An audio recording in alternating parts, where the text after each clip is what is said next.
Boa tarde a todos. Gostaria de cumprimentá-los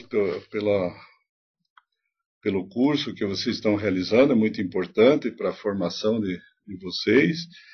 E a Secretaria de Ciência, Ensino Superior, Ciência e Tecnologia, pela iniciativa dessa proposta. É muito importante formar recursos humanos para as obras públicas, para gerenciamento, para a gestão dos processos. E nós vamos iniciar um módulo já na fase final do curso, né, de sistemas prediais de água de chuva para aproveitamento, né, e visando principalmente essa formação complementar, né, nessa área. Então eu vou apresentar para vocês todas as nossas programações aqui, né? E para nós podermos dar continuidade em nosso curso. Vamos apresentar inicialmente a ementa.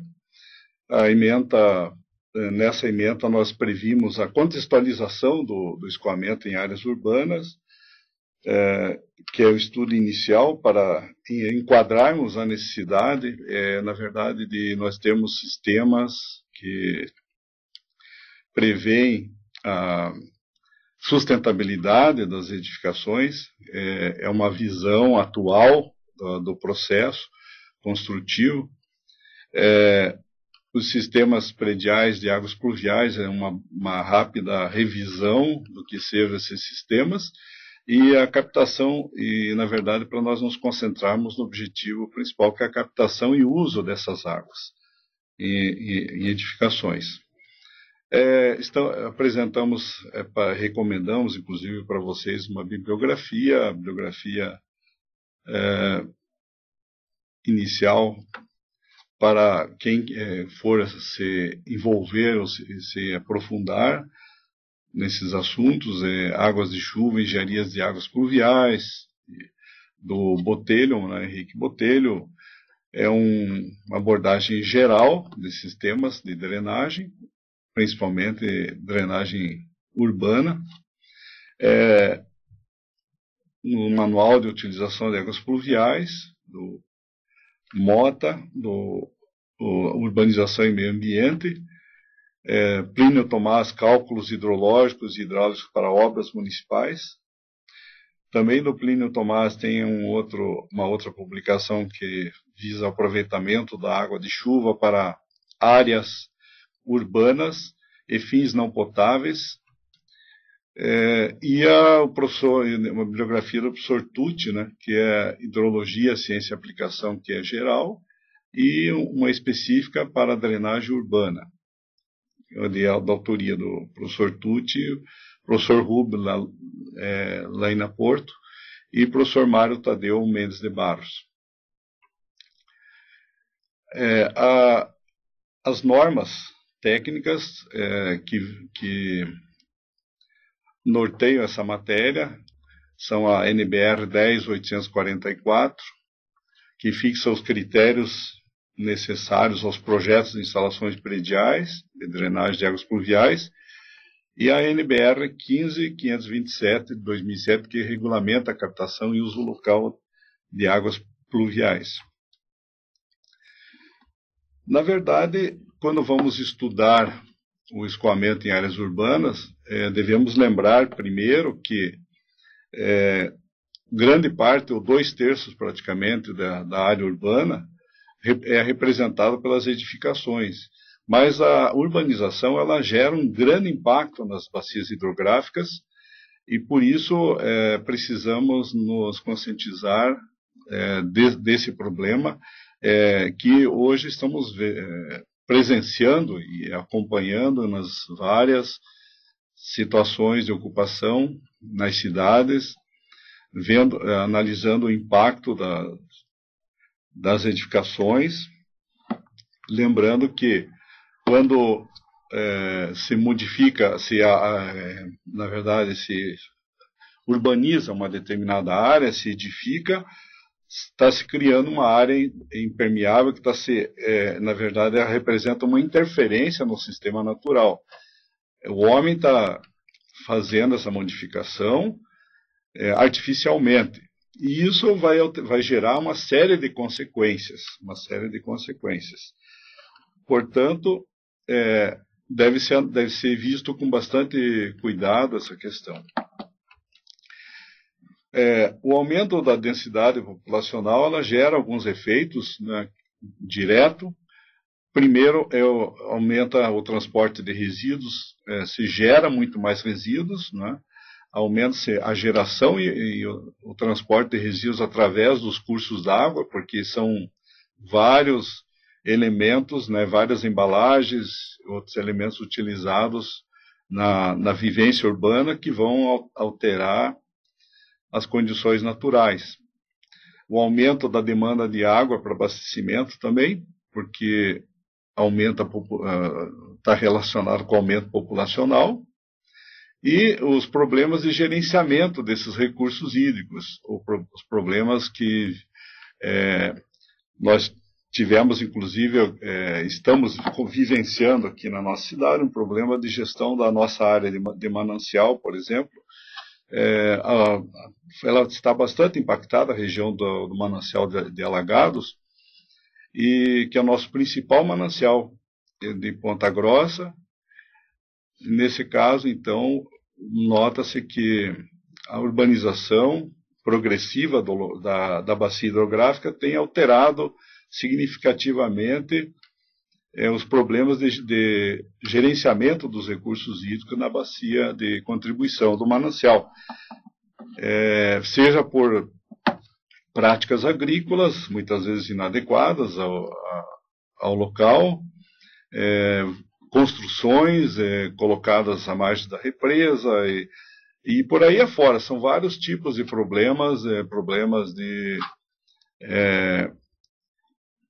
na verdade, o uso de agrotóxicos e outros e por aí afora.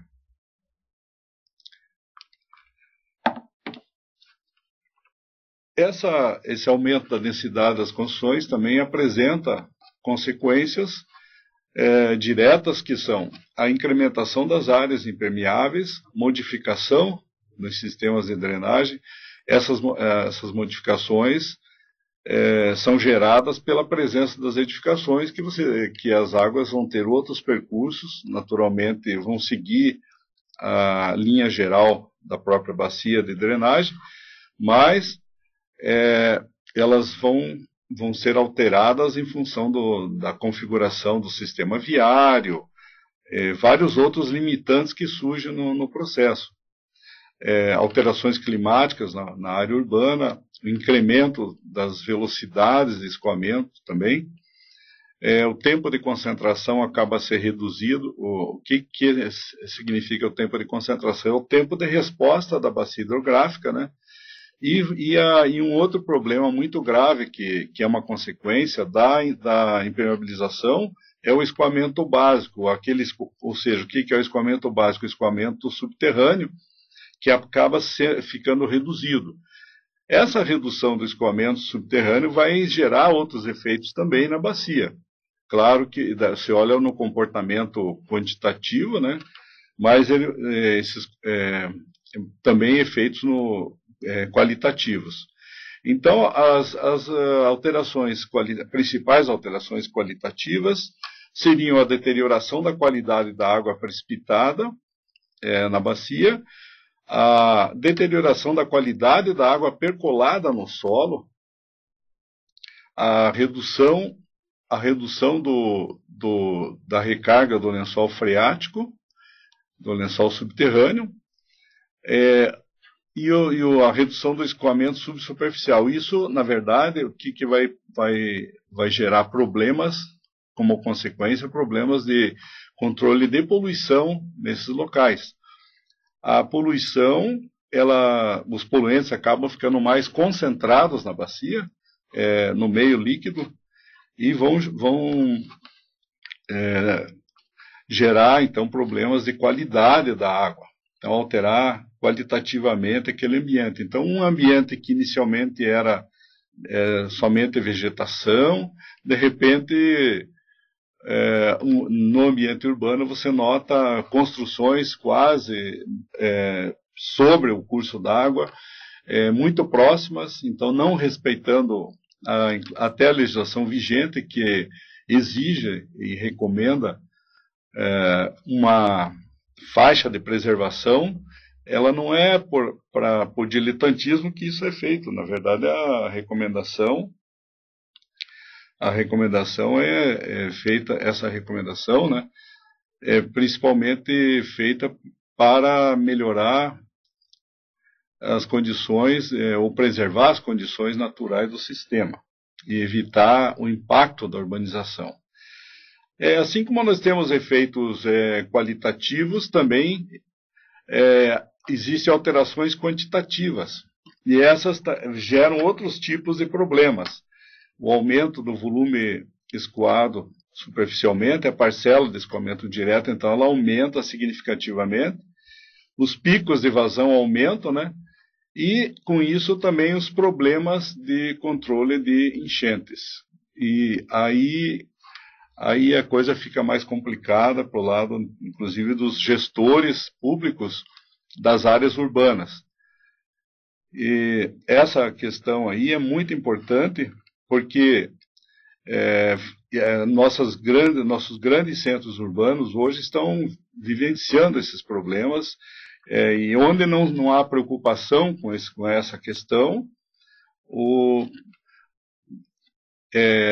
a questão se agrava significativamente. Nota-se, assim, por exemplo, uma mudança conceitual em termos de projetos, né, em termos de estudos e gerenciamento desses problemas.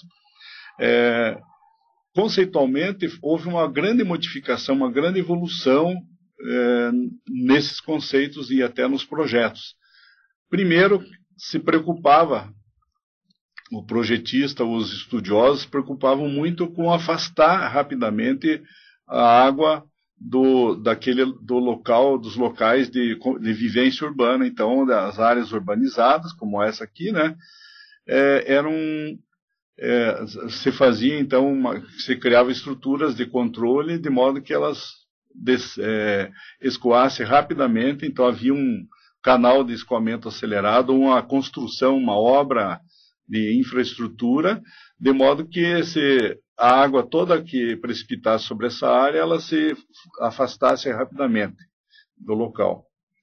Então, o que acontece? Isso é bom para o local, num primeiro momento, parecia, né, a solução ideal até então, mas, olhando mais a fundo a questão, nota-se que essa solução vai sobrecarregar o canal aqui, o canal principal do rio, e então a bacia acaba sendo alagada em algum local, havendo vários canais desses descarregando grandes vazões concentradas no curso d'água principal, com certeza serão provocadas enchentes nesses pontos de congestão. É como um congestionamento de tráfego, né? Onde, se você canalizar o tráfego todo numa via só, numa artéria só, vai haver a velocidade acaba sendo prejudicada, vai haver represamento, né? Então o tráfego acaba se congestionando. E então isso acontece com a água também, né? Aqui está acumulando grandes vazões no canal principal e gerando impactos muito grandes a jusante, abaixo então da área de captação. Então essa é a contextualização da questão, né? Até meados dos anos 60, por aí, ainda não havia muita consciência a respeito dessa questão. Mas, posteriormente, foram-se pensando em outras propostas de urbanização, onde se criaram áreas de armazenamento, locais, pontos onde poderiam ser armazenada água para retenção, o atraso nessa acumulação, não descarregar de forma concentrada a água no canal principal e reduzir na verdade, se construir estruturas de modo que possa ser preservado o canal principal sem nenhuma obra, nenhuma intervenção maior. Então, aqui você tem praticamente a condição natural. Então, de que forma? Armazenando, retardando o escoamento, armazenando em alguns pontos. Daí surgiram, então, as propostas dos famosos piscinões, né, para fazer isso. Por quê? Porque se você for representar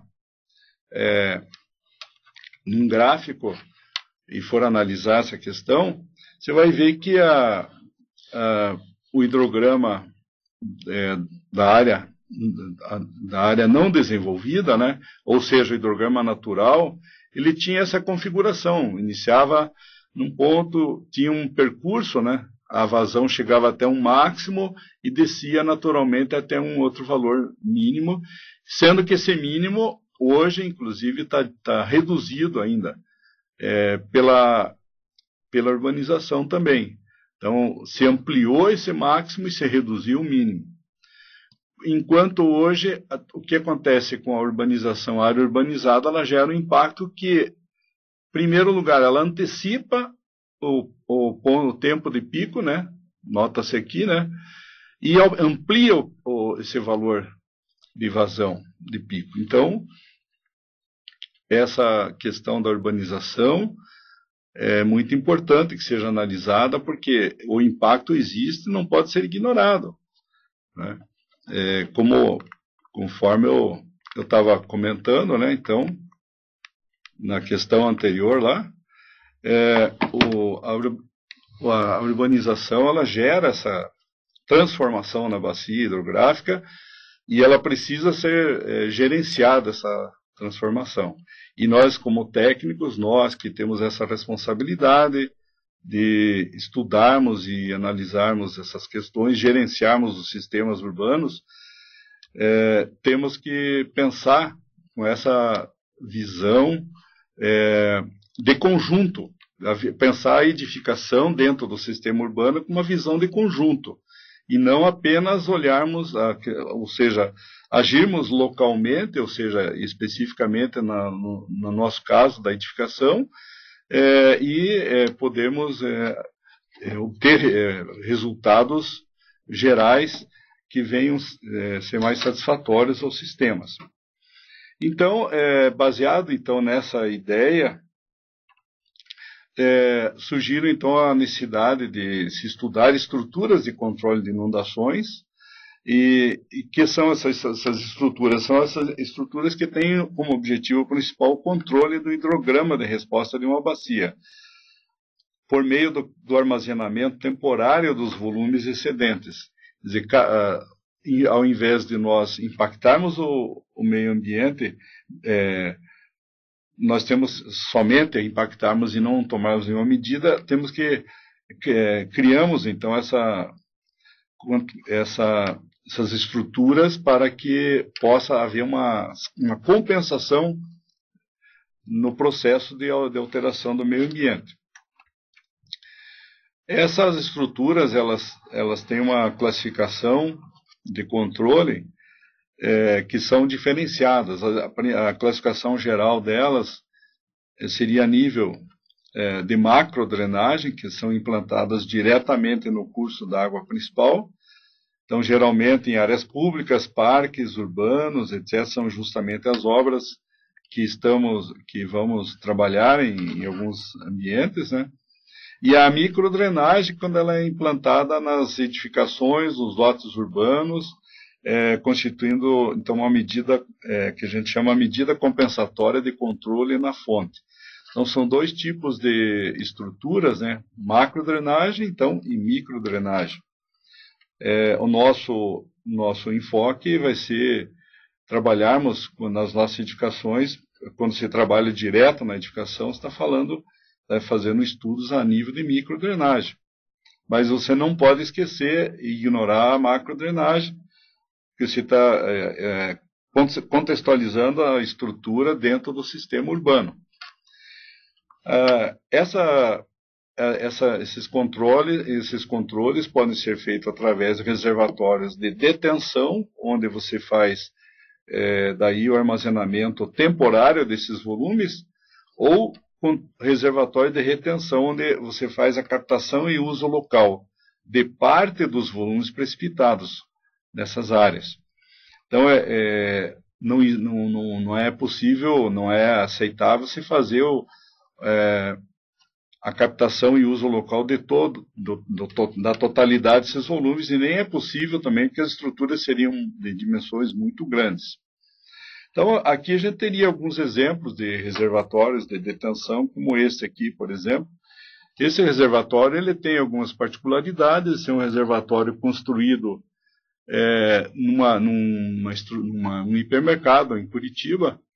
Então, o reservatório que recebe a água, ele capta toda a água das áreas de estacionamento e coberturas, e essa água que entra no reservatório pela tubulação aqui, né, de entrada, é armazenada temporariamente nesse espaço, e aqui existe um muro de contenção e um orifício de descarga, onde a água é liberada gradativamente. E aqui a tubulação de saída, ponta de saída.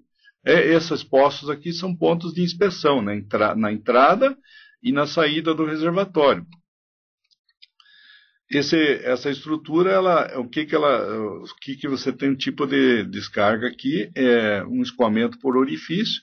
Então, você tem uma equação diferenciada aqui, né, de escoamento, que é função da raiz quadrada da altura do nível d'água até o centro de massa da seção de saída. Então, essa é a altura de controle, né? E aqui acima dessa soleira aqui que aparece nesse ponto, você tem outro tipo de controle. Então é o controle daí de escoamento livre. Então já a altura é elevada a 3,5. Então a carga hidráulica sobre a soleira é elevada a 3,5. Então é diferente, aqui a descarga é mais lenta, aqui ela é mais rápida. Quando passar da estrutura, ela começa a haver uma descarga mais livre.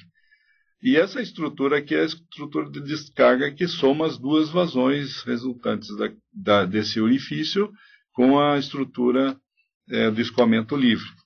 Então, um equacionamento, não é tão difícil de fazer, mas é um reservatório que ele retém temporariamente, então, por isso que ele é chamado detenção.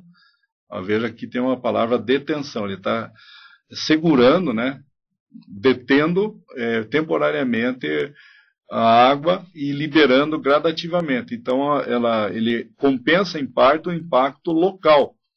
Na verdade, ele tem um efeito limitado. O efeito é local.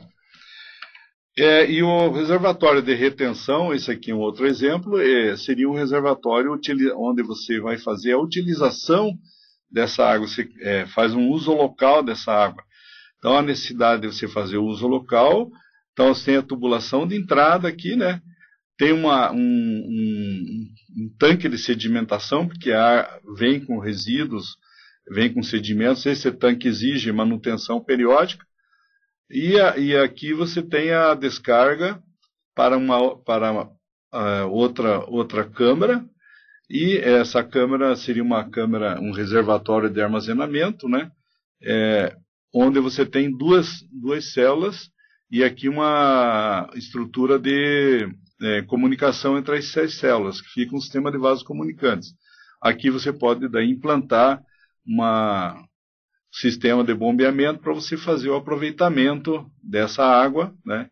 E encaminhar essa água para o uso pretendido. É importante também lembrar que esse reservatório de retenção, né, quando se faz o uso doméstico, ou está aqui no caso principalmente uma estrutura maior, é um uso industrial, na verdade esse uso é recomendável para atividades onde não seja exigida a potabilidade, padrão de potabilidade. Então, você pode utilizar para lavagem de veículos, lavagem de pisos, lavagem de abastecimento de banheiros, calçadas e por aí afora. Mas atividades, por exemplo, onde envolve o consumo humano, não é possível se utilizar, né? Inclusive porque não que seja impossível de utilizar. A questão aí do consumo humano é que, e até para banhos, para recreação de contato, etc., você precisa ter, é exigido que a Organização Mundial de Saúde tenha os padrões definidos, né, para essas utilizações. E, então, se você for fazer essa utilização, você tem que ter um controle daí, um laboratório de controle e uma unidade de tratamento que venha condicionar num padrão pré-definido. Então, ela precisa, se ela for utilizada para esse fim, ela precisaria ter um controle. Então, não que seja impossível, mas é difícil. Existem micro-reservatórios também, a possibilidade dos micro-reservatórios, que são reservatórios nas edificações, onde você tem um reservatório de água de chuva, onde você capta e vai lançar na bacia sanitária, em algumas unidades em usos menos nobres, né? Então a água ela vai ser conduzida a um reservatório que tem um sistema de proteção aqui. Essa proteção nesse ponto aqui está indicando aqui um sistema de gradeamento ou filtro, né? Ele visa proteger a instalação, né? Proteger a água armazenada de sedimentos não desejados, qualquer resíduo sólido, folhas ou qualquer vegetação que caia, qualquer elemento que venha a ser conduzido através das calhas e condutores para o reservatório. Então ele vai passar por essa unidade, e essa unidade é uma unidade que exige manutenção periódica, principalmente após grandes chuvas, né? Existem alguns dispositivos, até inclusive nas próprias calhas, nos pontos de captação, que seria ali na entrada da calha. Existe uma grelha própria para resíduos, é uma grelha que tem um formato diferenciado, que é bastante utilizada nos sistemas onde você já protege o sistema mais, né? Ela evita que esses resíduos possam entrar diretamente no sistema. Então, esse tipo de reservatório já é a nível de microdrenagem, né? A nível residencial. Aqui tem um exemplo também típico da nossa bibliografia, é um exemplo já com uma bomba manual, também é um caso que você tem os sistemas, tá vendo? Ele coleta a água e ela tem um desviador aqui para deixar para lançar nesse tanque. Então, principalmente o início da chuva, vem muito resíduo, esse resíduo tem que ser lançado nesse tanque, e o excesso vai passar por aqui e vai descer no tanque de armazenamento principal. Então, esse é um modelo típico também da nossa bibliografia, que a gente citou aí, né? É um modelo que vocês vão encontrar, é um modelo já que é possível de se utilizar até na propriedade rural, onde você não tenha não tem energia elétrica, você pode ter uma bomba manual, tá? Então essa é uma situação bem simples, né? E bem típica. Outro tipo de micro-reservatório também, onde você tem aqui daí a captação do sistema de drenagem e um filtro, tipo de uma tela, né? Uma tipo tela, então só para resíduos mais grosseiros. Então o tubo de queda da água descarrega direta nessa tela, e aqui você tem uma estrutura de captação, então tem que ter uma boca maior, essa tubulação de captação, e condução para o reservatório. Então ela vai descer e conduzir para o reservatório de armazenamento. O resíduo grosseiro é removido ali naquela estrutura, naquela tela de proteção. E a malha tem que ser definida daí de acordo com cada caso. É que você pode ter construções em locais onde tenha muita vegetação, né? Locais onde tem muita poeira, areia, depende muito do tipo de sedimento que possa surgir. Inclusive até evita a queda de até pequenos animais de pequeno porte, o caso de aves, né? De repente vir pelo sistema e ficar retida no reservatório e vai contaminar o reservatório. Então ela fica retida na tela, aí você remove a tela e faz a limpeza e a remoção desse resíduo, né? Um outro reservatório também, padrão da ONU, né, da FAO, onde você também tem o desviador aqui, também tem uma estrutura de desvio. Essa estrutura de desvio é colocada antes da cisterna. Nessa estrutura, então, que tenha aqui tem mais um detalhe um pouco melhor, onde você vê que ela desvia, então o material sólido precipita rapidamente, né? E ela pode ser móvel, né? Aqui tem uma estrutura móvel, onde ela pode ser descarregada diretamente e depois ela pode ser um engate rápido, ser acoplada ao sistema e feita a descarga direto no reservatório. Então, esse tipo de reservatório aqui é um reservatório para uso geral. Na verdade, é um reservatório até em áreas... ele é tão simples que ele pode ser adotado em áreas rurais. Aqui tem aqui mostra aqui um tipo de um tanque, né? Um reservatóriozinho com um orifício aqui embaixo, e ele descarrega, esse reservatório de sedimentação descarrega gradativamente, o orifício é menor, né? Para descarregar gradativamente esse excesso e ficarem só os sólidos aqui dentro para serem removidos manualmente. E aqui fica a estrutura de alimentação da cisterna. Esse tipo de cisterna é bastante utilizado também aqui em áreas rurais. O maior exemplo que nós temos aqui no Brasil de utilização justamente é na região Nordeste. A região Nordeste, onde existe mais escassez de água, sistematicamente, historicamente. Agora o Sudeste também está vivenciando um momento de dificuldade nessa área, mas a região Nordeste é que mais aproveita a água de chuva e a região por ser a que menos tem água disponível. E nós aqui na região Sul e Sudeste, sempre, principalmente aqui na região do Paraná, né, nós temos um regime de precipitação melhor distribuído no tempo. Não temos longos períodos de estiagem prolongada, né? Isso porque em função também da localização geográfica do nosso estado, em relação às barreiras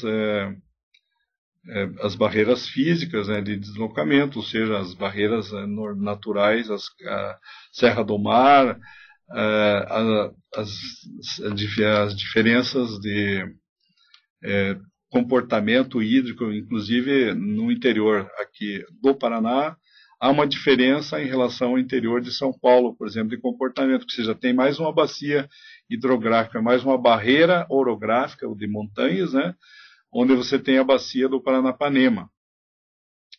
Então, em função disso, essa região da Serra, ela cria essa barreira e a configuração geográfica do país acaba provocando o deslocamento dos sistemas frontais para o oceano. Então, na verdade, por isso que existe um regime diferenciado de precipitação entre, se comparar a escassez aqui no Paraná e em São Paulo, são bem diferentes.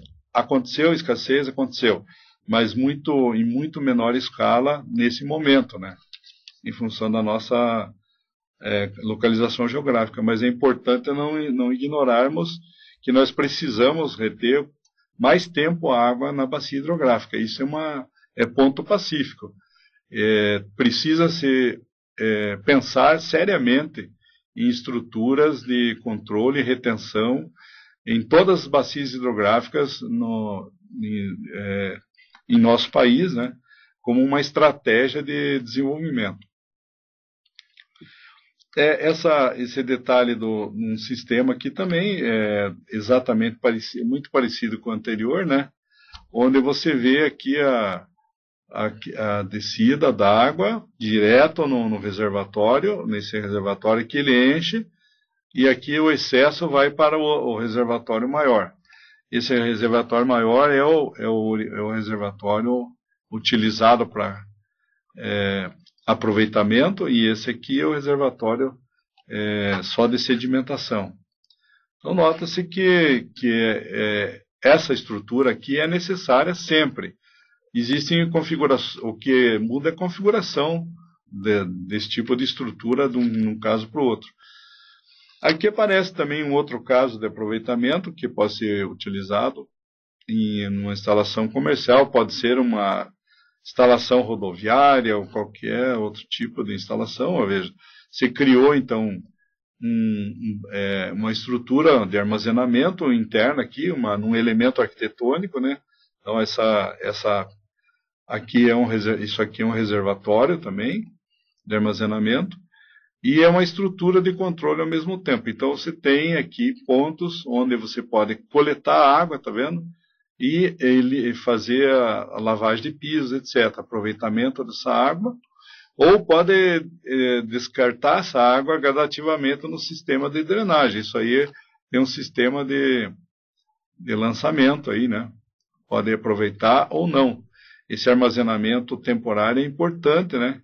E ela é uma estrutura vertical, não tem muito espaço, de repente eu uso como um elemento arquitetônico e também para dar harmonia ao sistema, e que você poderá ter uma vegetação, uma floreira, um elemento que venha decorar o ambiente e ao mesmo tempo ajudar no armazenamento. As estruturas também que são usadas para controle de drenagem são também áreas de infiltração. O que seriam essas áreas de infiltração? Então, são estruturas que visam fazer a recarga ou ajudar na recarga do lençol freático, uma vez que o escoamento base ele é alterado profundamente com a urbanização. Então, como você está alterando o escoamento superficial e alterando o escoamento base, então esse elemento é importante que seja tratado de forma que possa se fazer essa compensação, também na forma compensatória. Então, em fundos de vale, pode-se fazer a disposição de vários elementos de infiltração, ou seja, construir poços, porque então seria você na prática fazer a recarga dos canais naturais. Então criar estruturas, você fala, não, mas a vazão quando vem para o canal principal ela está muito concentrada. Por isso que ela precisa vir com menor velocidade, não tão concentrada. Se você tiver estruturas combinadas, você poderá criar, por exemplo, aqui existe uma estrutura também a nível de microdrenagem. Isso aqui, a maioria que eu mostrei foi de microdrenagem. É uma estrutura construída em Curitiba, no Walmart Center, na Avenida das Torres. Ele tem uma estrutura ali de infiltração, foi criada uma bacia de infiltração, e aqui existem vários poços abaixo dessa bacia, né, construídos poços, uma estrutura então drenante que visa armazenar a água aqui, né, você tem uma área circular aqui, uma bacia circular, toda a água que precipita e vem pelas estruturas da instalação comercial, né, que seria das coberturas vamos dizer, do próprio local e da impermeabilização dos pátios. Então a água acumulada nos pátios de estacionamento, toda essa água vem para cá, é captada e lançada nesse local. E tem um extravasor, naturalmente, tem uma estrutura de extravasamento que lança no sistema de drenagem urbana. Então, parte dessa água, então, ela acaba se acumulando aqui e sofrendo um processo de infiltração, de disposição no solo. Então, veja, é muito importante você ter estruturas que façam essa compensação. É fundamental que você tenha essa estrutura, né, esse tipo de iniciativa, para que possa ser compensado o impacto da urbanização. E outro tipo de estrutura que tem também, né, que falando de forma geral, são os macro-reservatórios. Macro-reservatórios, então, que são macro-reservatórios? Dispositivos que servem para armazenar temporariamente as enchentes, né, no curso d'água principal. Macro-reservatórios, então, já está se referindo a macrodrenagem. Então, seriam reservatórios construídos na bacia, no corpo d'água principal, né, já a nível de macrodrenagem, então não mais a nível de edificação. A gente mostrou vários exemplos aqui a nível de edificação, o nível local, e já a macrodrenagem ela visa compensar de forma geral na bacia. Então ela é uma estrutura que deve complementar o sistema. Então você tem que fazer o sistema de controle na fonte, porque você não, como eu falei, você não consegue controlar totalmente parte da vazão precipitada, do aumento de vazão, numa parcela daquela vazão que aumentou ali, ela pode ser compensada, e isso ajuda e muito, né? E somado com essa estrutura no canal principal, você vai ter um controle mais completo do sistema de drenagem urbana.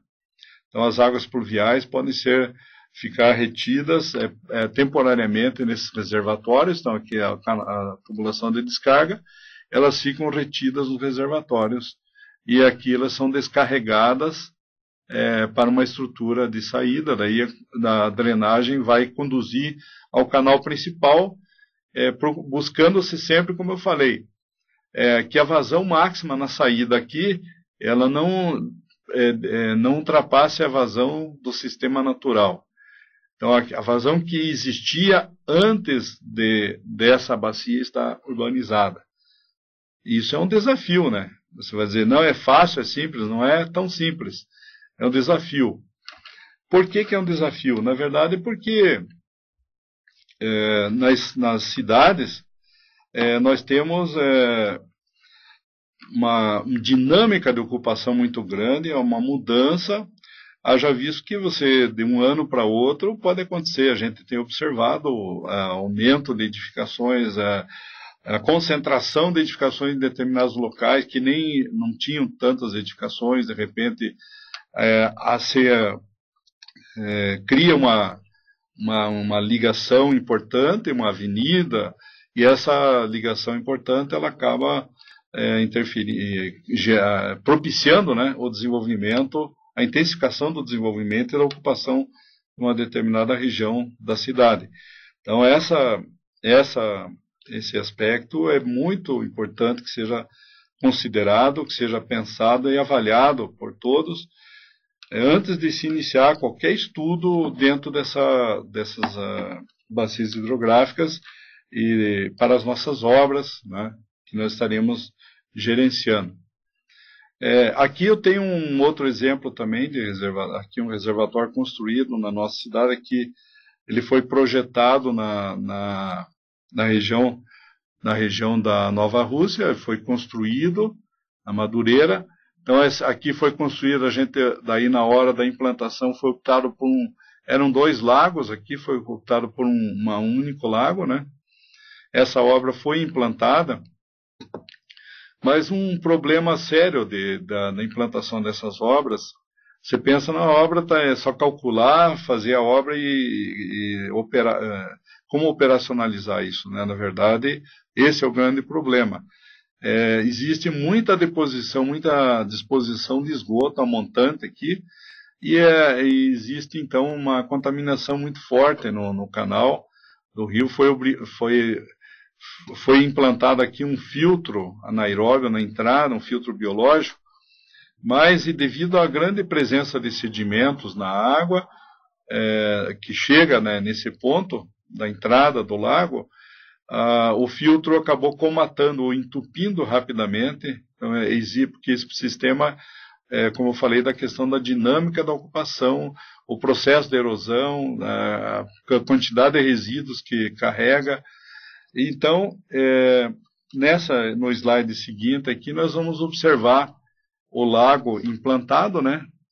O lago já implantado, aquele mesmo lago que eu estava mostrando no desenho, no projeto. Então, aqui toda a estrutura de contenção de margem, ela foi feita usando-se gabiões, então estruturas permeáveis que permitem então a passagem da água, a infiltração da água para dentro do lago. Mas vocês notam que o lago não está cheio, né? A estrutura aqui de descarga do lago, né? Está lá no final, essa estrutura que está no final, ela aparece aqui, né? Nota que o lago a gente não conseguiu operacionalizar por muito tempo o lago cheio. Era para ele permanecer com água no nível que está mostrando aqui. Até por algum tempo ele ficou nesse nível, que tem até uma marca aqui na estrutura, né? Mas não foi possível manter mais em função de que precisa haver um controle, mas na verdade um estudo de solução, de controle, né, de poluição, que daí na verdade o controle quantitativo está sendo bem atendido aqui, ele atende plenamente a questão da enchente. Essa região aqui, a jusante, abaixo desse ponto aqui, era uma região que alagava muito. Hoje não alaga mais, então ele está, sob o ponto de vista quantitativo, ele está atendendo plenamente. Daí, qual é a questão principal aí, na verdade, é o problema do ponto de vista qualitativo. Essas estruturas até houve uma proposta aqui, criada, quando nós fizemos o estudo em nossa comunidade de estruturas de controle, foi pensado em criar estruturas que servissem também de espaço de lazer para a cidade.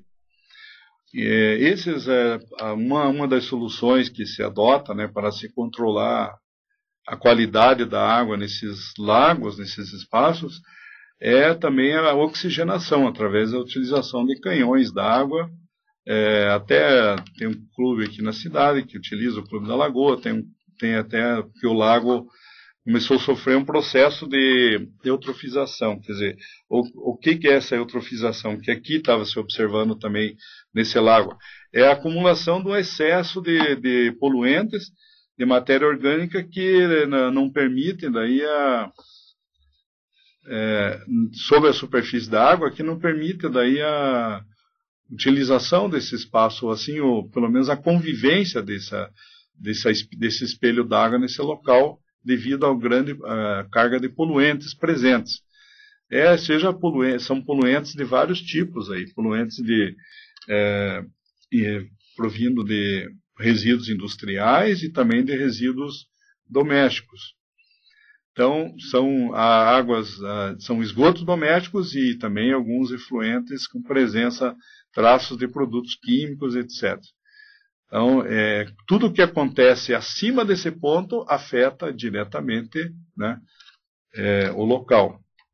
E aqui eu estava, só para finalizar, né, esse momento aqui, eu só queria mostrar também, tem uma outra proposta, que foi com a construção de um outro lago, que esse lago não chegou a ser executada, essa obra aqui, mas é um lago próximo, foi chamado Arroio, ali do Arroio Universidade, bem próximo ali ao centro da cidade, Aqui está a rua Bonifácio Vilela, né? A rua, a universidade está nessa parte aqui. Então, acima, né, desse ponto.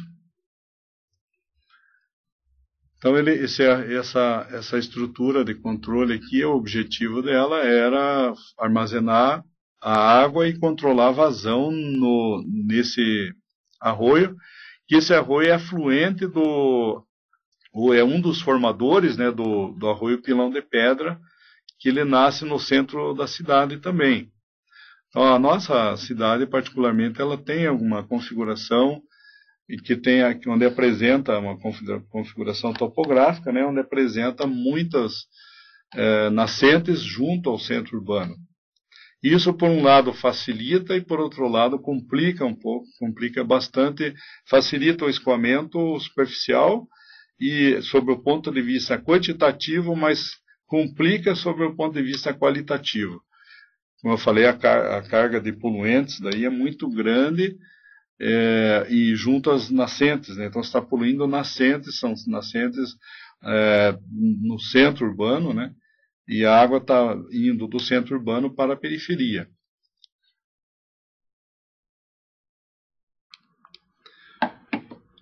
Bem, voltando ao nosso assunto, né? Na sequência, vamos ver então, ou relembrar alguns pontos da drenagem pluvial nas edificações, então nos voltarmos especificamente para as instalações de interesse direto do nosso curso, né? Onde nós temos, então, todos os elementos, componentes. Vamos só relembrar a composição dos elementos que compõem uma rede, um sistema de drenagem pluvial em edificações, para podermos aplicar nossos conhecimentos adquiridos nessas instalações. Geralmente a instalação, então, é composta, aqui você tem da superfície do telhado, você tem a superfície de interceptação, que é a própria superfície do telhado. Dependendo da inclinação, ela aumenta ou diminui, né? Se ela for um ponto mais alto ou mais baixo, você tem que calcular a superfície de interceptação sempre utilizando essa dimensão aqui e a dimensão linear de extensão, né? As calhas que recebem, então as calhas recebem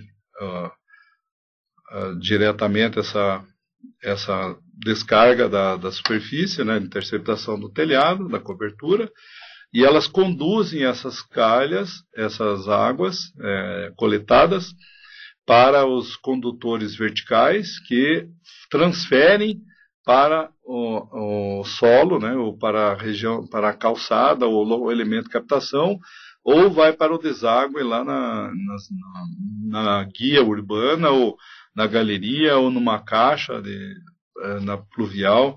Então, nota aqui que você tem um sistema onde você tem um condutor horizontal. Muitas vezes, em edificações, também se adotam estruturas de condução horizontal no interior da edificação. Isso não é muito recomendável, mas muitas vezes você tem restrições aqui, né, no local, é uma divisa, um local onde você não pode descer o condutor. O condutor vertical, algumas vezes ele também, você tem uma estrutura, um condutor horizontal que é uma estrutura de transferência, né, de um lado a outro da edificação. Isso não é muito comum, na verdade, numa edificação, principalmente numa edificação doméstica, né, não é muito comum isso, né. Então, os elementos componentes, relembrando, seriam a água furtada, que seria o canal que conduz, quando você tem encontro de telhados, beiral, platibanda, etc., são os elementos, né, que conduzem, então, a água captada no telhado e vão através, na verdade, todas essas estruturas são de escoamento livre, trabalham por gravidade, né? E daí tem os condutores que fazem a transferência, os condutores verticais e horizontais, que transferem, então, a água coletada no plano do telhado para outros planos, né, ou para outras verticais, como o caso do horizontal. E as caixas de passagem, que são elementos de passagem do sistema, né, de transferência também, e a ligação à rede urbana. De alguma forma, esses elementos são ligados à rede urbana. Isso é uma estrutura convencional. Né? Materiais empregados, geralmente são chapas galvanizadas nas calhas e condutores, pode ser PVC, o sistema aquapluve ou similar, que existem sistemas desenvolvidos por diversos fabricantes. Esse aquapluve é desenvolvido pela TIG, daí tem sistemas desenvolvidos por outros fabricantes, né, também, então já tem outro nome, né? O cobre também foi muito utilizado em edificações antigas, né, até devido à facilidade de moldagem em edificações antigas e históricas, né.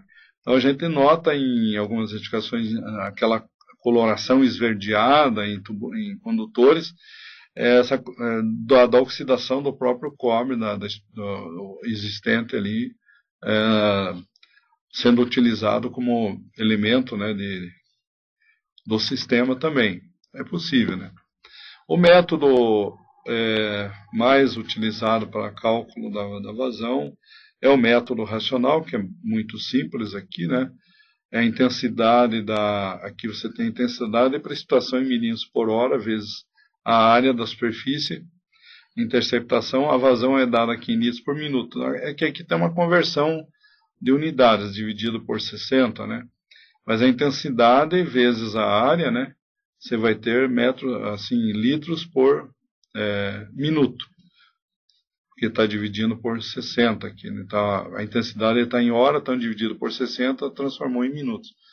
E ela está, na verdade, esse método ainda ele teria um coeficiente C aqui, que é o coeficiente de escoamento do sistema. É utilizado na cobertura aqui no sistema de cálculo de instalação predial. Ele é considerado 100%, então quer dizer, 100% da água que precipita, ela deve ser, o sistema tem que ter capacidade para coletá-la. E essa área, a área de contribuição, que é a área é a própria superfície de interceptação. Então, como a gente viu naquele caso lá, ela não é a área em projeção. Ou seja, se fala na área construída 100 metros quadrados. Mas a área, na verdade, a área de interceptação é a área real ali, que sempre vai dar um diferencial aí, talvez de 2 a 5% aí acima da área calculada, dependendo da inclinação do telhado. Existem algumas recomendações normativas com relação ao desenvolvimento de projetos que devem ser adotadas. A primeira delas é qual seria o período de retorno a ser utilizado, né, no projeto. O período de retorno é para a definição da chuva de projeto.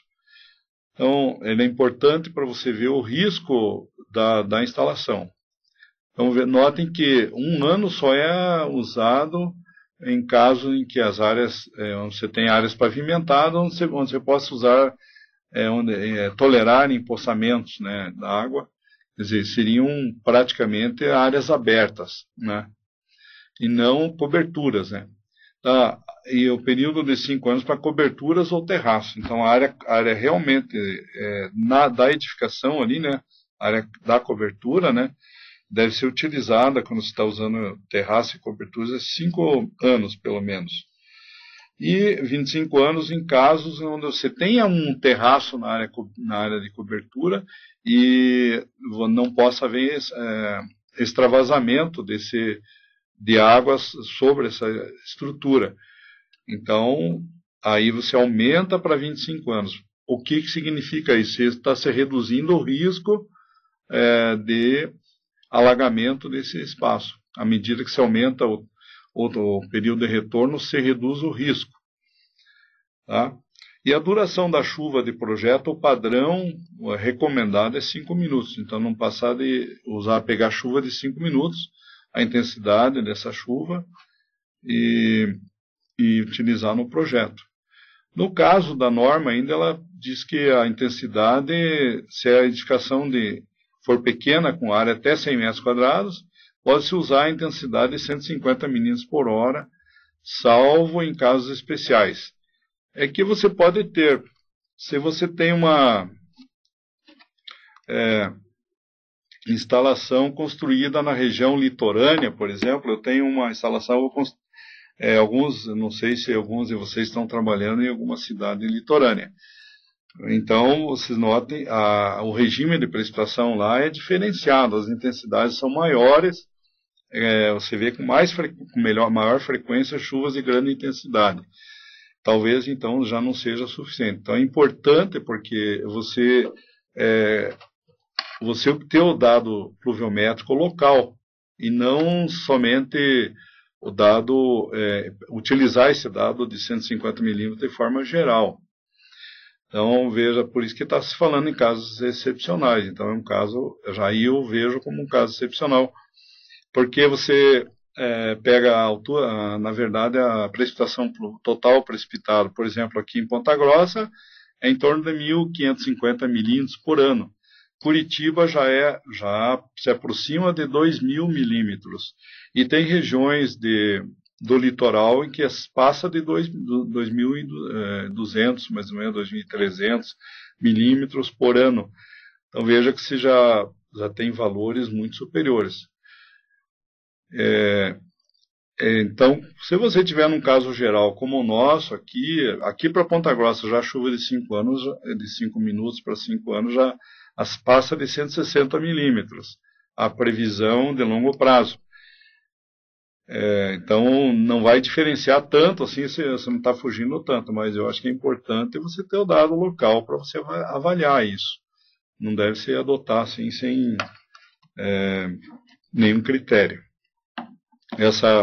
Esse valor de 150 milímetros por hora aqui, ele deve ser usado, então, caso que você tenha poucos dados, e as zonas onde você sabe que o regime pluviométrico é mais ameno.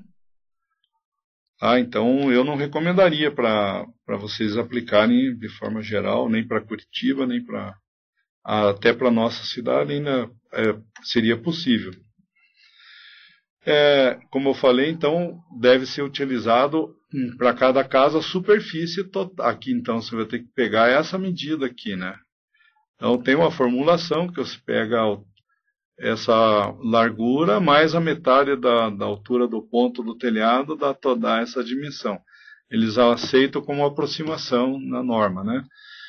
As áreas com coberturas verticais, né? Eu tenho paredes, né? Uma parede lateral numa outra edificação, ela precisa ser considerada no mínimo a metade dessa área para contribuir para cá, porque essa área, vai ocorrer, no caso, principalmente interceptação de chuva de vento, por isso você fala, cuidado, porque é superfície de interceptação, não é a superfície de projeção única e exclusiva, né? Eu poderia, se eu fosse pegar só a largura total vezes o comprimento total, eu tenho área de contribuição. Não é isso. A interceptação é essa dimensão vezes essa dimensão, vezes 2, eu tenho as duas superfícies, né? Aqui eu teria que pegar parte dessa área lateral e somar com a superfície de interceptação dos elementos da estrutura vizinha. E assim por diante. Eu acho que sempre aqui essas áreas, superfícies laterais, devem ser consideradas. Então eu só estou mostrando aqui para relembrar que quando você for fazer uma verificação de alguma obra existente, precisar fazer alguma avaliação, deve-se consultar a norma. Isso está na norma, na NBR 10.844, Então ela tem esses critérios, apresenta esses critérios que devem ser seguidos nos projetos. Eles não estão aí, né, só para bonito, eles estão por necessidade mesmo. Outras recomendações importantes, né, como eu falei da superfície de interceptação, nas superfícies horizontais de lajes deve estabelecer uma declividade mínima também para evitar empoçamentos, né? As calhas também tem que ter uma declividade uniforme mínima também de 0,5%. Isso, na verdade, são recomendações. O que a norma faz? Ela vai ter que recomendar os mínimos necessários, né? E não os valores exatos, os critérios que você adotar em seu projeto. Se satisfizerem as condições mínimas, estão dentro da norma. Se não satisfizerem, eles não estão dentro da norma. Daí você está contrariando a norma, você tem que comprovar cientificamente que você está certo. Isso na verdade, é outro passo do processo, não é o caso aqui, né? O dimensionamento hidráulico é a fórmula de Manning mesmo, é muito simples. Na verdade, aqui ela está colocada dessa forma aqui, mas aqui você tem a área da superfície, a área molhada, da calha, o condutor, né, sobre N, que é o coeficiente de rugosidade Manning, que você vai utilizar.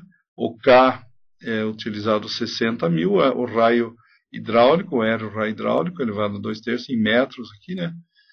O que é o raio hidráulico? Só lembrando, na verdade, é a área molhada dividida pelo perímetro molhado. E o I aqui, esse I aqui, né, elevado a meio, é a declividade da calha. Essa é a fórmula de Manning, já nossa conhecida. O coeficiente de rugosidade é adotado de acordo com o tipo de revestimento, né, de que é constituído o sistema em análise, né. Para o escoamento, principalmente o PVC, que é bastante usado, aço, metais não ferrosos, né, se usa 0,011. E que são os mais frequentes. O primeiro aqui são os de uso mais frequente nas calhas e condutores. Aí tem o ferro fundido com concreto, que algumas vezes o elemento arquitetônico, a calha, ela se torna um elemento, componente da arquitetura, né, da edificação, e ela é feita de concreto alisado, né, a parte interna revestida, né, então usa-se também daí o concreto, daí, se for alisado 0012 ou 0013, se não for alisado. E vai aumentando daí os valores à medida que vai mudando o material. Então aqui tem uma seção típica de calha, né, onde ela recebe aqui, eu tenho uma seção retangular, onde eu tenho aqui mostrando então o telhado, eu tenho que ter o espaço para encaixar a calha aqui, né. Então esse espaço tem que ter no projeto lá. E aqui você vê a seção típica retangular, onde se busca sempre a máxima eficiência hidráulica. Para nós termos isso, relembrando, né, essa base aqui tem que ser no mínimo 2 vezes a altura, né, da calha, para você ter uma máxima eficiência hidráulica. Significa o quê? Menor resistência ao escoamento. Tá? Algumas dimensões recomendadas existem na bibliografia, numa das bibliografias indicadas, né, utilização de seções para calhas, seções de pré-dimensionamento. Então aqui ela vai estabelecer a dimensão L na tabela, mas você daí já vai ter automaticamente essa dimensão aqui, que tem que ser no máximo 1/3 dessa dimensão, não deve ultrapassar 1/3, porque se ela ultrapassar, ela poderá ocorrer o afogamento da calha, porque está muito avançada a cobertura, então ela não deve avançar mais que 1/3. Se eu tenho, então, uma calha de 15 centímetros, não deve avançar mais do que 5 aqui, né? Essa estrutura. Então, e aqui, se ela for 15, aqui eu tenho 7,5, né? Como dimensão recomendável. Então, note aqui essa tabela recomendada aqui na obra do Azevedo Neto, instalações sanitárias. Nós temos aqui a largura da calha e o comprimento do telhado, tá? Uma relação entre largura e comprimento. Na verdade, esse comprimento está se referindo à extensão do telhado no plano do escoamento, então na extensão da calha, certo? Então essa extensão, à medida que você vai aumentando o comprimento da calha, vai ser recomendando valores mais significativos para a largura, né? Então vai aumentando a largura. Se eu tenho um telhado com extensão de 15 metros, eu tenho que ter uma calha de 30 centímetros. E o que é essa extensão? Na verdade, essa extensão é a extensão medida entre os condutores verticais. Essa extensão seria a extensão entre condutores. Fala telhado, na verdade, essa extensão.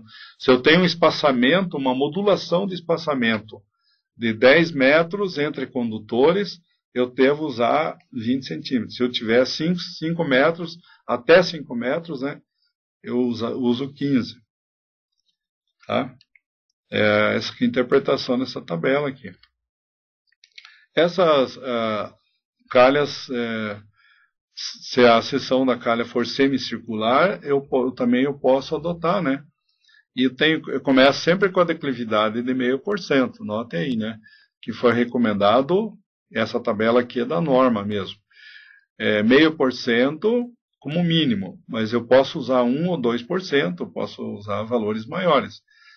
Talvez acima de 2 já fique muito difícil de você encaixar essa estrutura naquele espaço disponível, porque ela vai ter que acompanhar o telhado e vai ficar muito evidente daí, vai ficar, talvez alterar a estética do telhado até, umas declividades muito elevadas, a não ser que ela faça parte do elemento arquitetônico, como eu falei.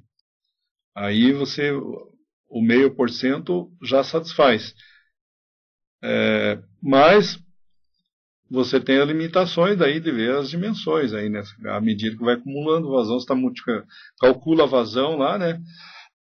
Calcula a seção de escoamento.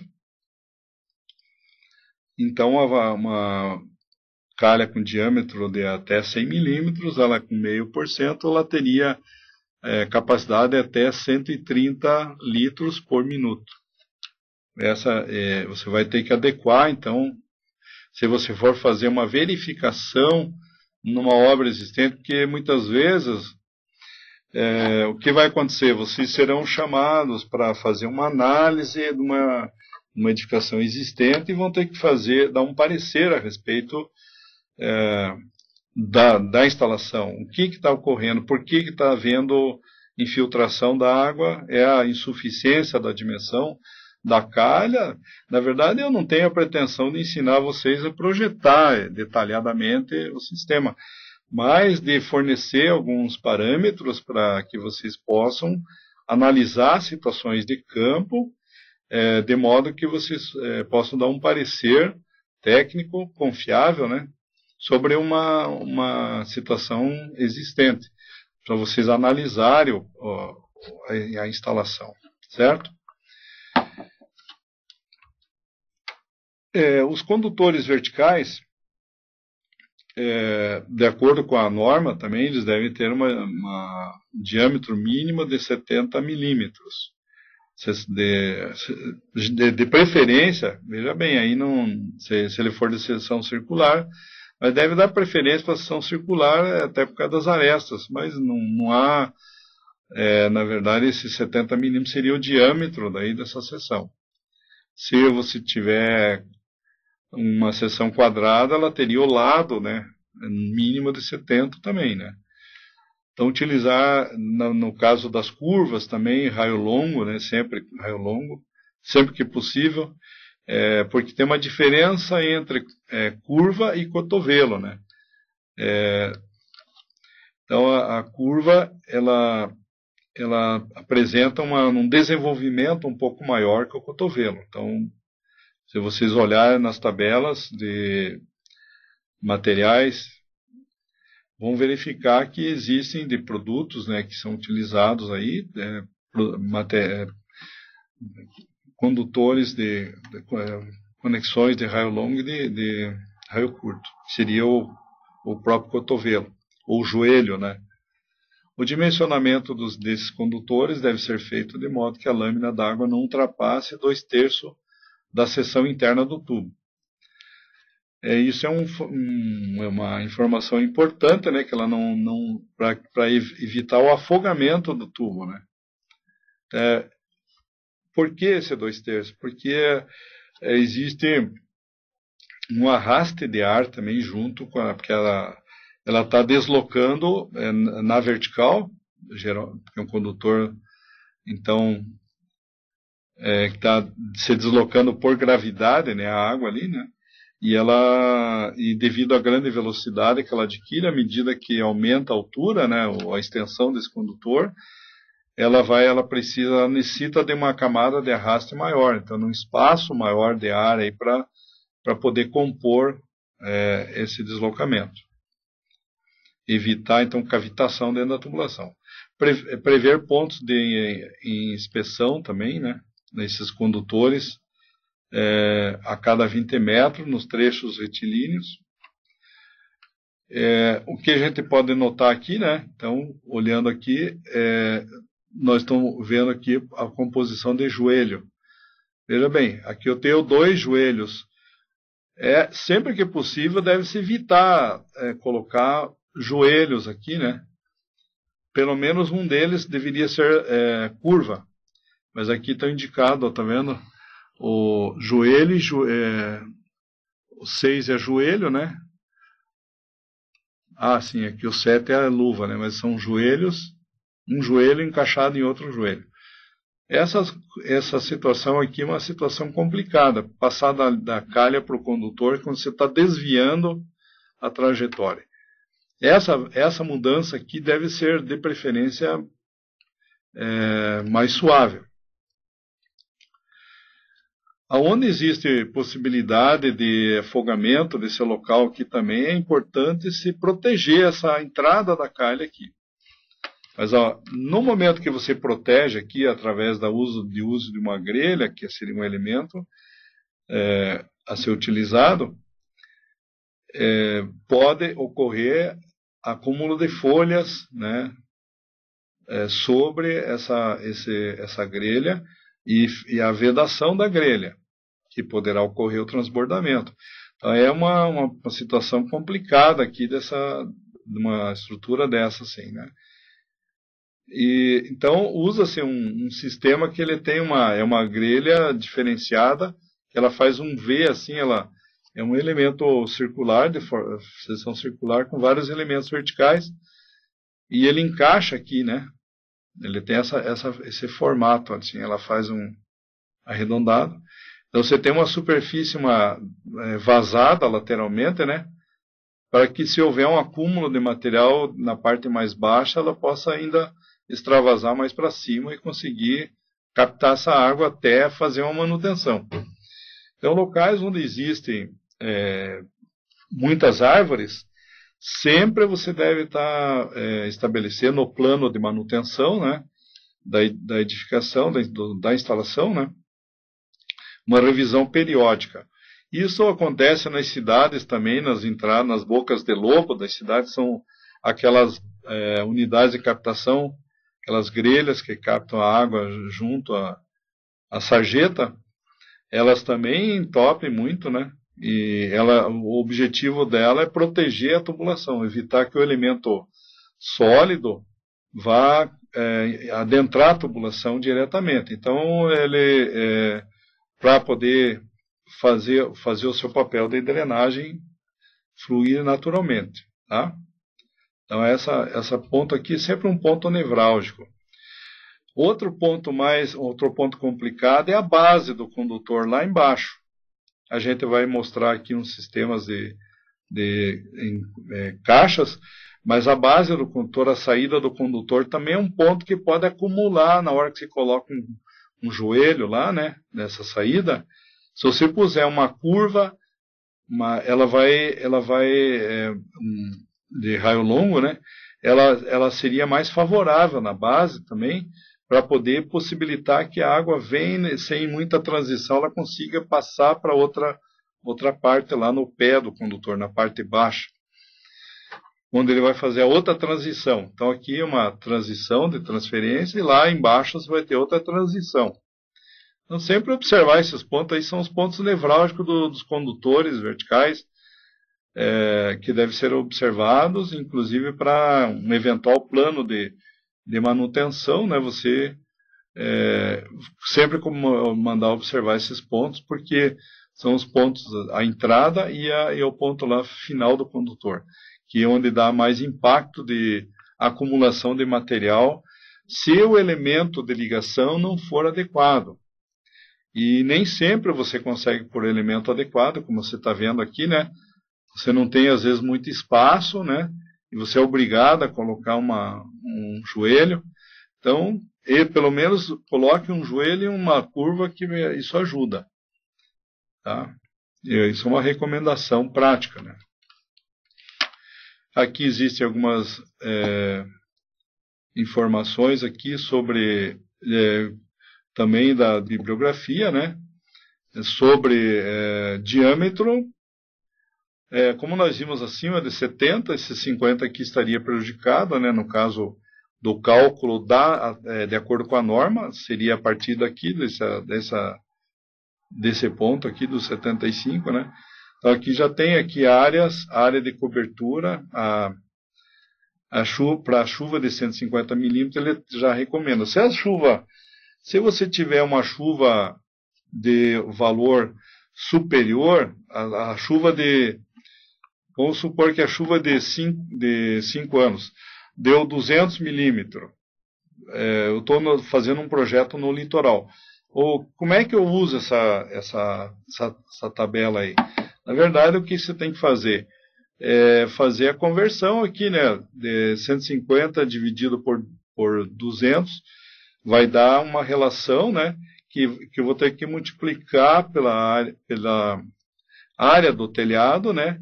Para saber qual seria a área que ele vai suportar, tá? Porque ele vai chegar à vazão, ele vai chegar mais rapidamente nessa vazão aqui, né? Então ele precisa, para ele chegar nessa vazão de 1,76, ele vai precisar de uma área menor. Se a chuva é maior, né? A área tem que reduzir. Então você tem que reduzir a área considerada, a área de interceptação, né? Considerada para aquele condutor, tá? Então, esse que seria o princípio. Vamos supor, ele vai reduzir para 35, para, sei lá, alguns metros quadrados a menos, na proporção de 150 para 200, né? Então, dá 25%, acho que vai dar aí, né, de redução. Então, essa área seria reduzida para uns 30 e poucos metros quadrados, e não 42, se a chuva de projeto for maior. Então, assim, você pode adotar e fazer o cálculo, fazer o pré-dimensionamento do seu condutor.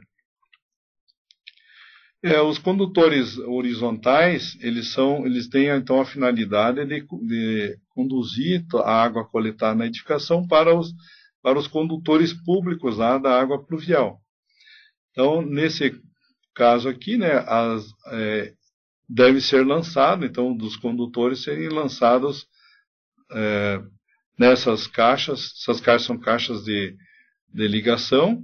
Então, aqui eu tenho, no pé do condutor, aqui eu vou ter o condutor vertical, e daí tem uma curva, né, de raio longo, e daí a descarga nessa caixa. Ela poderá ser sobre a calçada ou subterrânea. Tá? Então, fazer ela por baixo. Essas caixas de passagem, que servem para inspeção também, elas devem ter uma dimensão adequada para permitir a manutenção, né? Então, vocês notem que se recomenda fazer 50 por 50, mas existem também no mercado algumas caixas que são padronizadas por alguns fabricantes. E essas caixas geralmente têm dimensões próximas dessas dimensões aí, né? E são caixas utilizadas por recomendação de fabricantes. Note que no caso de água pluvial sempre existe um degrauzinho aqui. A água cai. Por que existe esse degrau aqui? Está vendo a tubulação de entrada e a tubulação de saída? Isso é uma característica das caixas de água pluvial. Por que elas têm esse degrauzinho? É porque algum sedimento pode ser depositado aí de repente, né? Um sedimento que veio lá da cobertura, ele pode chegar na caixa aqui e ficar depositado aí. Evitar um entupimento adiante. Então, ela tem essa finalidade de permitir a manutenção do sistema. E aqui é justamente essa dimensão de 50 para permitir você fazer uma limpeza com equipamento de limpeza, um jato d'água, um equipamento esses vibratório ou rotativo, né, que faz essa limpeza do sistema para desobstruir o sistema. Porque a tendência desses sedimentos que formam dentro das deposições de materiais que ocorrem dentro das tubulações, principalmente tubulações horizontais, né? Nós estamos falando aqui da tubulação que está transferindo daqui para lá, levando essa água toda coletada no sistema com segurança para o coletor de água pluvial. Então essa tubulação às vezes ocorre deposição de material e ele vai consolidando esse material nessa tubulação. Então, havendo a caixa de inspeção, através da caixa de inspeção você consegue fazer a manutenção também. É importante, então, que essas caixas não fiquem totalmente seladas, essa tampa possa ser removida, né, periodicamente, para fazer uma inspeção e limpeza. Ela deve permitir, seja metálica ou essa tampa, como eu falei, existem alguns fabricantes que fazem até de PVC para pequenas edificações. E tem umas caixas que são chamadas caixas de areia também. O objetivo delas é que o material seja depositado aqui e filtrado aqui dentro desse espaço. Então ele fica retido, cria uma malha com pedra, né? No fundo da caixa ela tem pedra para facilitar a remoção e limpeza desse material. Mas pode ver que tem um degrauzinho aqui e tem um degrauzinho aqui também na saída, né? Então ele permite a deposição de material e a saída. Então tanto a caixa de inspeção, que é só de transferência, como a caixa de deposição de material, que seria basicamente esse tipo de caixa aqui, né? Elas devem permitir essa facilidade de manutenção. A capacidade dos condutores verticais também, ela é definida, aqui tem essa tabela, ela já está calculada pelaquela fórmula da norma, né, para N igual a 0,011, que eu falei que é o mais comum você usar. Mas se usar o PVC ou se o condutor for metálico, tem que ver se enquadra naquele valor de N lá, né? Senão você teria que recalcular em função do novo valor de N, se for usado outro tipo de material. E aqui tem as capacidades e como a gente comentou, né, os condutores horizontais, né? Nesse caso, eles não devem ultrapassar não deve não deve ter declividades mínimas, né? Abaixo de 0,5%. Isso também para facilitar a manutenção. De preferência, adotar declividades superiores ajuda bastante. E tanto é que até a própria norma de esgoto, né, pluvial, né, de esgoto doméstico, melhor dizendo, ela especifica declividades mínimas para esses condutores horizontais superiores a isso, né? Recomendo, então, velocidades acima para garantir o que? A autolimpeza do condutor. Porque, de qualquer modo, o condutor pluvial, esse de água pluvial, a água é mais limpa um pouco do que a água do esgoto doméstico, que sempre vem com resíduos, mas ela sendo, na verdade, tendo a presença de resíduos, ela precisa ter uma autolimpeza garantida. E como eu falei, a autolimpeza, para você garantir a autolimpeza, você tem que trabalhar sempre com declividades um pouco mais elevadas. Então, de preferência, se o local permitir trabalhar com 1%, 2%, é melhor do que trabalhar com 0,5%, que é a declividade mínima, né? Então, aumentando a declividade, aumenta a capacidade, né, do condutor.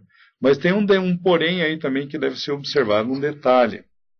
Não é recomendado, nesse caso aqui, né, você aumentar ou diminuir, né, vamos dizer assim, no caso aqui do condutor, eu vou mostrar aqui o desenho, fica mais fácil. Não deve ser, por exemplo, aqui eu fiz um trecho com 1% e aqui eu tenho um trecho com 2%. Então, naturalmente, esse trecho tem maior capacidade que esse aqui. Mas, se eu aqui eu já estou com 100 milímetros, eu não posso reduzir para 75, por exemplo, né? Não é recomendável isso. Até pela autolimpeza mesmo, né? Qualquer objeto que venha por aqui, né, numa tubulação de 100, com certeza ele vai entupir aqui a entrada da tubulação de 75 daí. Então, eu tenho que ter, se aqui for 100, aqui tem que ser 100 ou superior, não, nunca inferior. Então, não deve se diminuir o diâmetro, mesmo que você aumente a declividade, você não deve, porque se você olhar a tabela, né, voltando lá, se a gente olhar aquela tabela, eu vou mostrar de volta a tabela lá, né, se eu tenho um condutor de 100 milímetros, ele tem uma capacidade de 200 litros por minuto, né, 204 litros. Se eu tiver uma vazão de 200 litros, lá, por exemplo, e o de 75 com 4% suporta, ou 180 litros, o de 75 com 2% suporta. Mas se a vazão é 180 litros e eu estou usando de 100, não é recomendável reduzir para 75. Mesmo que a tubulação tenha capacidade para isso, né? Tubulação, só que você não pode esquecer que você está trabalhando com água residuária, que a água residuária, ela não permite, né, que não, em hipótese alguma, deve-se utilizar, então, essa redução de diâmetro de montante para jusante. Então, tome muito cuidado nisso e observar. Às vezes, a própria empresa que está executando a obra, de repente ela propõe, vamos reduzir aqui, é possível. Veja, o diâmetro, aqui a declividade é maior, nós podemos reduzir. Daí você tem que ficar alerta, porque veja que você vai, sob o ponto de vista hidráulico, do funcionamento, né, hidrodinâmico do sistema, vai estar OK. Mas, como se trata de água residuária, não é recomendável fazer isso, tá? Você poderá provocar, inclusive, um problema bem maior na estrutura, um colapso na estrutura de drenagem.